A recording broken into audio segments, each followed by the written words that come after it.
আসসালামু আলাইকুম রহমতুল্লাহি ওবরকাতুহু। সম্মানিত দর্শক, বর্তমান সরকারের ভিতরে এক শ্রেণীর মানুষ আছেন যারা শেখ হাসিনা যে বাংলাদেশে ছিলেন কোনদিন প্রধানমন্ত্রী এই বিষয়টি স্মরণ করতে চান না। বাংলাদেশের রাজনীতিতে আওয়ামী লীগের উপস্থিতি, আওয়ামী লীগের গুরুত্ব কিংবা শেখ হাসিনার গুরুত্ব এটাকে শূন্য মানে ইটস এ ডেড হর্স। আজকে এই ভিডিওটি যে তারিখে করছি এই তারিখে দেখলাম যে আমাদের স্বরাষ্ট্রমন্ত্রী জনাব সালাউদ্দিন সাহেব তিনি যেটি বললেন যে শেখ হাসিনা নয়, আওয়ামী লীগের যে দাফন, দাফন মানে কবর। আমরা বলি দাফন কাফন বা কাফন দাফন। তো সেই যে আওয়ামী লীগের দাফন এটা দিল্লিতে হয়ে গেছে। মানে একটা লোক মরে গেছে। তো মরে যাওয়ার পর তো আসলে সেখান থেকে আসলে নতুন কিছু উদ্ভব হয় না। তো এই যে সালাউদ্দিন সাহেব যে কথাগুলো বললেন, এই কথা যদি সত্য হয় তাহলে তো বিএনপির আসলে খুশিতে নাচা উচিত। অন্যদিকে আবার বিএনপির মধ্যে, বিএনপির বাইরে, সরকারের মধ্যে, সরকারের বাইরে, সাধারণ জনগণের মধ্যে আওয়ামী লীগ নিয়ে বিপরীতমুখী একটা মিশ্র প্রতিক্রিয়া রয়েছে। সেই প্রতিক্রিয়া হলো আওয়ামী লীগ আছে, আওয়ামী লীগ থাকবে, আওয়ামী লীগ আসছে কিংবা আওয়ামী লীগ আসবে, শেখ হাসিনা আসবে, শেখ হাসিনা আবার ইত্যাদি ইত্যাদি নানা রকম। এ গেল আওয়ামী লীগ বনাম শেখ হাসিনাকে নিয়ে সরকারের ভিতরে এবং বাইরে বিপরীতমুখী চিন্তা। অন্যদিকে ইউনূস জমানাতে পুরো সময়টিতে এদেশের মানুষ একটা ভারত যাকে বলা হয় বিতৃষ্ণা, এটা ফোবিয়া ছিল না।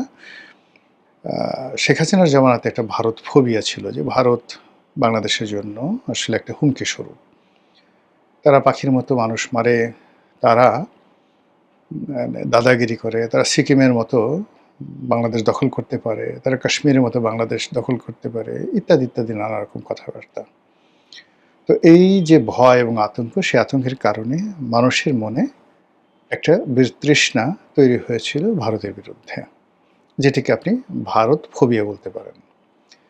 কিন্তু ইউনূস জমানাতে এসে বিভিন্ন প্রচার মাধ্যম, বিশেষ করে সামাজিক মাধ্যম, এখানে জামাতের বট বাহিনী থেকে শুরু করে বিদেশ থেকে যারা ইউটিউব করে তারা, বা বাংলাদেশে যে সকল মূলধারার গণমাধ্যম তাদের মধ্যে কয়েকজন আছেন, তারা এতটা প্রবল ভারত বিরোধী হয়ে পড়লেন, অবস্থা দৃষ্টে মনে হচ্ছিল যে বাংলাদেশ এবং বাংলাদেশের জনগণ জাস্ট লাইক রোমান সম্রাট জুলিয়াস সিজারের জমানাতে রোমানদের যেরকম ক্ষমতা ছিল, বা জুলিয়াস সিজারের যে সারা দুনিয়াতে যে ক্ষমতা ছিল, কিংবা ধরুন নেপোলিয়ন বোনাপার্টের সময় ফ্রান্সের যে ক্ষমতা ছিল, ফ্রান্সের নাগরিকদের যে ক্ষমতা ছিল।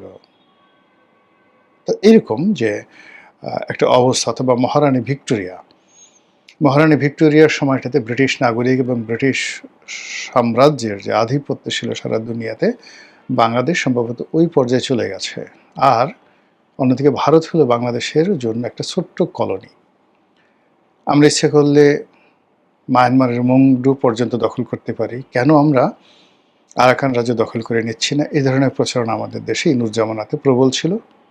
আর ইউনূস সাহেবকে আমরা নক্ষত্রের রাজা মনে করে, অর্থাৎ এই নক্ষত্রমণ্ডলীতে যত নক্ষত্র রয়েছে, সেই নক্ষত্রের মধ্যে সবচেয়ে উজ্জ্বল জ্যোতিষ্ক হিসেবে আমরা তাকে মনে করতাম যে এই পৃথিবীতে তার কোনো বিকল্প নেই। আর বাংলাদেশে আমরা যারা জনগণ আছি 18 কোটি মানুষ, 18 কোটি মানুষ মানে 18 কোটি সেনাবাহিনী। এই সেনাবাহিনী দিয়ে আমরা ভারতের সেভেন সিস্টার দখল করতে পারি, মায়ানমারের যে মংডু সেটা দখল করে নিতে পারি, আমরা গাজওয়াতুল হিন্দ করতে পারি, আমরা ভারতবর্ষের দিল্লি পর্যন্ত দখল করে নিতে পারি। এরকম একটা স্বপ্নের ঘোরে আমাদের প্রায় 1.5 বছর চলে গেল।